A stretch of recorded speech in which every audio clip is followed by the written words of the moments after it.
Bonjour et bienvenue dans cette vidéo où nous allons couvrir les bases de Git dans VS Code, ainsi que voir comment est-ce qu'on peut lier des remotes hébergés sur github.com à cette interface VS Code. La base de cette vidéo, c'est ce wiki Git Introduction to Git.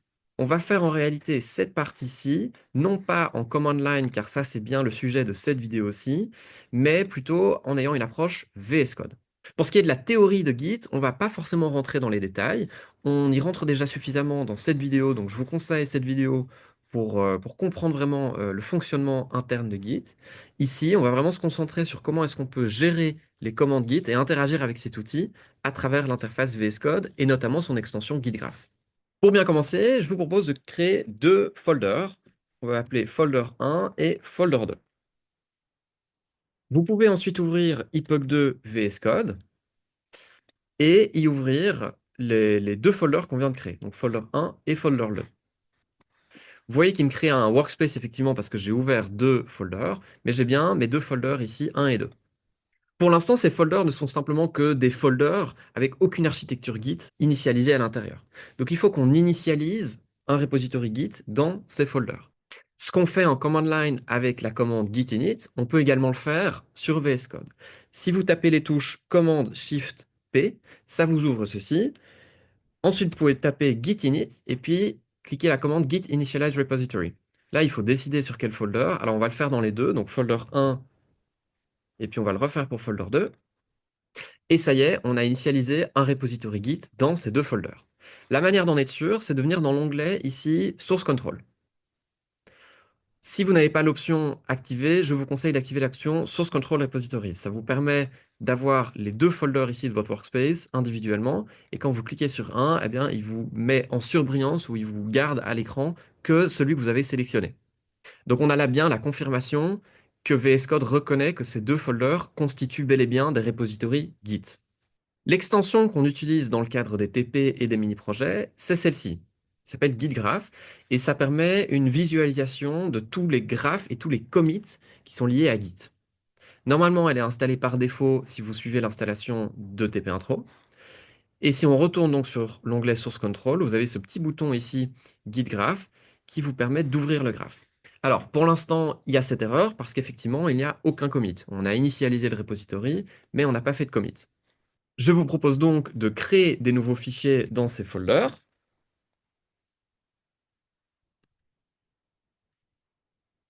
Et là, plusieurs choses se passent. Vous voyez qu'ils apparaissent en vert avec le petit U à côté. U, ça veut dire untracked, ça veut dire que Git l'a détecté, mais qu'il n'est pas encore track. De même, l'onglet ici Source Control affiche 2, c'est parce que Git a détecté deux changements, un changement dans le folder folder 1 et un changement dans le folder 2. Alors, j'ai créé deux fichiers en plus pour l'exemple. Et puis, vous voyez que si on clique sur folder 1, on a effectivement deux modifications qui sont détectées. Pour les stages, ce qu'on ferait avec git add en command line, ici, on peut le faire en cliquant sur le plus. Soit on stage un fichier, en cliquant sur le plus à côté, soit on stage tous les fichiers, tous les changements, ce qu'on ferait avec étoile en command line, en cliquant sur le gros plus à côté de changement. Ça nous met ces deux modifications dans la staging area. Ensuite, pour commit, eh bien, on met un message et on clique sur commit. Voilà, alors vous voyez que là, je clique juste sur retry pour refresh, mais vous voyez qu'on a le tout début d'une arborescence qui s'affiche ici sur l'extension GitGraph. Vous avez vu que depuis qu'on a commit, les fichiers ici ne sont plus en vert, ils sont désormais en bleu, et il n'y a plus le U à côté, car effectivement, ils sont plus nouveaux aux yeux de Git. Si maintenant je venais à le modifier en mettant par exemple un commentaire en C++, ils apparaissent en orange, en beige, avec le petit M à côté, M qui veut dire modifier. Donc ils sont toujours bien traqués par Git, mais maintenant c'est plus un ajout de fichier qui est détecté, c'est une modification interne d'un fichier qui est déjà traqué, qui est elle détecté. Alors je vais faire une autre modification sur l'autre fichier pour vous montrer qu'en fait, si je retourne sur folder 1, on a les deux modifications ici. Et l'utilité de la staging area, ça peut être la suivante. Imaginons que ces deux modifications qui n'ont rien à voir, par exemple une qui traite des moteurs et l'autre qui traite de la gestion de la batterie, par exemple, on peut stage d'abord un fichier, nommer un nom de commit qui soit censé, cliquer sur commit, ensuite sélectionner l'autre fichier écrire un nom de commit qui soit également censé, et puis commit à nouveau. Et si on va voir le guide graph, on voit qu'on a deux commits bien différents, et puis chaque commit avec son nom de fichier, et puis sa modification individuelle. Vous l'aurez compris, chaque ligne correspond à un commit. Alors, je prends juste comme exemple un autre repository Git pour avoir un peu plus de branches et pour avoir une meilleure compréhension de ce qui se passe. Donc, de nouveau, chaque ligne correspond à un commit. On peut ouvrir un commit. On aura effectivement un nom d'auteur, une date, un commentaire, et puis on peut consulter toutes les modifications qui ont été faites. Dans ce cas-ci, il y a eu 7 modifications ici. En plus des lignes qui représentent des commits individuels, on a ces traits verticaux ici qui représentent des branches et leur évolution au cours du temps, en sachant que la dernière version de la branche est toujours son sommet le plus haut. On va voir comment on peut créer des branches, les merge, etc. Mais on peut avoir ces interfaces ici, par exemple, avec un merge, ici avec une divergence, mais une interface qui nous permet d'avoir une visibilité globale sur ce qui se passe au niveau des branches et leur gestion au niveau temporel. En plus des commits ici, on peut sélectionner le repository sur lequel on veut avoir cette vue d'interface. Ici, on regarde le folder 1, on pourrait très bien regarder le folder 2. Alors, il nous affiche rien, effectivement, parce qu'on n'a encore rien commit. Donc, si on sélectionne le folder 2 ici, et puis qu'on fait notre premier commit sur ce folder-là, on voit que maintenant apparaît un autre arbre. Alors, ces arbres sont complètement indépendants. Je peux retourner sur le folder 1. Ils se ressemblent parce qu'ils sont tous les deux très simplistes, mais ils sont totalement indépendants parce qu'ils proviennent simplement de deux folders qui n'ont rien à voir l'un avec l'autre. Alors, on va commencer à faire des branches. Imaginons qu'on travaille sur ce fichier-ci et qu'on veuille commencer à faire une option pour la gestion des moteurs qui serait l'option A. On peut commit ça sur la branche main. Donc, on va faire ici option A, on commit. Ensuite, on aurait bien voulu explorer aussi une option B. Ça veut dire qu'on va vouloir créer une nouvelle branche et partir dans une autre direction. On peut créer la branche à l'endroit où on veut commencer la divergence. Donc là, on veut commencer la divergence avant l'option A. Donc on va cliquer sur le commit Battery Edit, clic droit, Create Branch, moteur. On peut check out ou non, ça revient au même, mais vous allez voir que si on crée la branche puis qu'on double-clique, c'est la même chose que... Enfin, ça correspond à un checkout en fait. On est maintenant sur la branche moteur. Vous pouvez le voir soit ici à côté de là où il y a le petit trou, ou également en bas à gauche. Ici, c'est la branche sur laquelle vous êtes est toujours indiquée. Pour l'option A, on avait modifié le fichier test1a.c.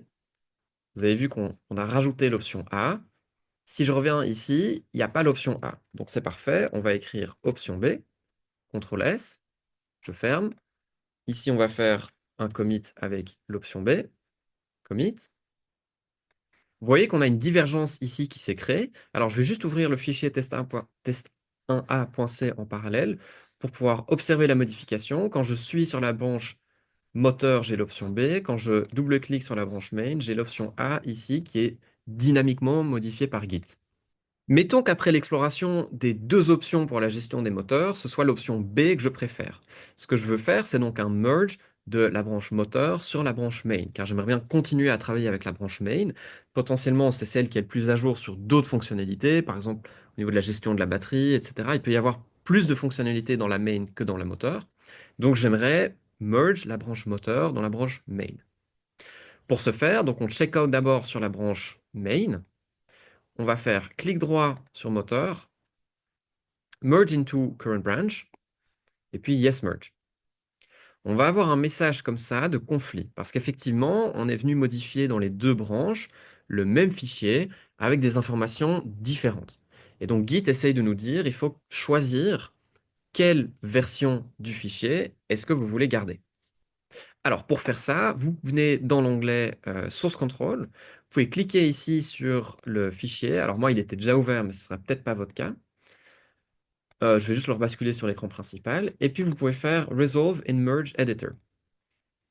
Ce qui ouvre une fenêtre à trois panels. Ici, vous avez la branche moteur. C'est écrit ici. Vous avez ici la branche main. Et puis, vous avez le résultat du merge. Pour l'instant, il n'y a aucune modification qui a été acceptée. Et donc, il faut choisir si on veut accepter incoming. Donc, incoming, c'est la branche qu'on fait merger sur notre branche. Souvenez-vous, nous étions sur la main. La branche incoming, c'est donc la branche moteur. Si je fais accept incoming, il va prendre des modifications de la branche moteur. Je vais juste la remove pour vous montrer que si je fais accept current, il va prendre l'option de la branche main. Je l'enlève également. Au lieu de faire accept incoming, je peux faire une combinaison en choisissant laquelle je veux en premier. Si je fais une combinaison avec incoming first, il va mettre d'abord option B et puis option A. Pareil, si je fais accept combination current first, il va mettre d'abord option A et puis l'option B. Donc nous, on avait dit que ce qu'on voulait, c'était l'option B, donc je fais accept incoming, je m'assure que le résultat est bien celui que je veux. Ensuite, on peut faire complete merge et commit, ou modifier le message de commit si celui-ci ne vous convient pas. De retour dans le guide graph, on voit que le merge a bel et bien été effectué. Une fois que vous avez un arbre, vous pouvez décider de créer des divergences à n'importe quel moment. C'est-à-dire qu'on pourrait revenir à Motor Edit et recréer une divergence, donc c'est-à-dire une nouvelle branche à cet endroit-là. La seule chose à laquelle il faut faire attention, c'est il faut éviter le plus possible de check-out sans branche. Donc ça veut dire que là, on pourrait faire clic droit, check-out sur Motor Edit. Il vous met un message effectivement d'avertissement parce que c'est un comportement qui n'est pas forcément prévu pour. Vous voyez qu'ici, on n'est plus sur une branche, on est sur un commit, mais qui n'est pas lié qui n'est pas, pardon, lié à une branche. On peut donc regarder et exécuter le code tel qu'il était à l'époque, mais il ne va pas nous être possible de créer des nouveaux commits. Pour créer un nouveau commit, n'oubliez pas de créer une branche. Donc ça va être pareil, clic droit, create branch, et puis de checkout sur la branch. Une fois qu'on a une branche, là, on peut commencer à créer des divergences, mais pas avant. Ça, c'est la majorité des fonctionnalités qu'on peut faire en local. Alors maintenant, on va essayer de voir comment est-ce qu'on peut lier notre repository Git local à un remote qui serait hébergé sur github.com. On voit qu'il y a ce bouton ici Publish Branch. On peut cliquer dessus.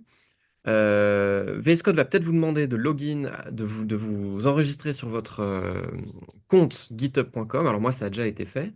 Et après, vous pouvez le publier sur votre compte github.com, soit comme un folder privé, soit public. Voilà, une fois que c'est fait, on peut rafraîchir l'interface locale ici. Et vous voyez qu'il y a Origin qui est apparu ici à côté. Si on regarde maintenant côté github.com comment ça se présente, je vois qu'il y a ce repository ici qui vient d'être créé à l'instant et qui contient une seule branche. Alors, on va comprendre pourquoi. Elle comprend que la branche main. Si je retourne sur mon interface VS Code, on voit que Origin n'est présent que à côté de la branche main. D'ailleurs, si je vais dans branche ici, je vois qu'il y a en local la branche main, la branche moteur et la branche TMP. Et en remote, il y a la branche origin/main. Mais il n'y a pas la branche origin/moteur. Pour publier une branche ou pour push une branche sur le remote, ça va être clic droit sur la branche, push branch, et puis yes push. On va voir apparaître Origin à côté de moteur. Et puis si je retourne ici sur github.com, que je fais un refresh, on voit qu'il y a maintenant deux branches et qu'il y a l'autre branche moteur qui est arrivée. Si je fais une nouvelle modification dans la branche main, donc on s'assure qu'on est bien sur la branche main, soit en regardant ici, soit en regardant en bas. On va faire un nouveau commit.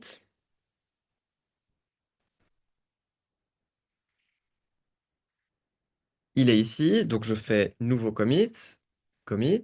Si je retourne voir mon guide graph, je vois qu'il y a eu une avancée, c'est-à-dire un nouveau commit sur ma branche main, mais que la branche origin/main qui correspond à l'équivalent de cette branche, mais sur le remote, donc sur les serveurs de GitHub, elle est restée à un commit derrière. C'est-à-dire elle a un commit de retard, si on veut bien, sur ma version locale ici. Pour mettre à jour, ça va de nouveau être pareil. Clic droit, push branch, yes push, et vous allez voir que la branche origin/main remonte au niveau du commit. Ça veut dire que ma branche locale main est synchronisée avec la branche, avec son équivalente sur le remote qui s'appelle Origin. Synchronisées dans le sens où elles sont au même état de code, elles ont le même snapshot en mémoire. Si vous travaillez seul sur votre folder, ça se passera toujours comme ça. Vous allez d'abord faire avancer votre branche locale et après, vous allez pusher vos modifications sur votre branche remote. Si vous commencez à collaborer sur du code, il se peut que ce soit l'inverse. C'est-à-dire que votre branche remote soit en avance sur votre branche locale et à ce moment-là, il ne faudra pas pusher vos modifications, il faudra pull les modifications du remote localement. On peut faire l'exemple sur github.com directement.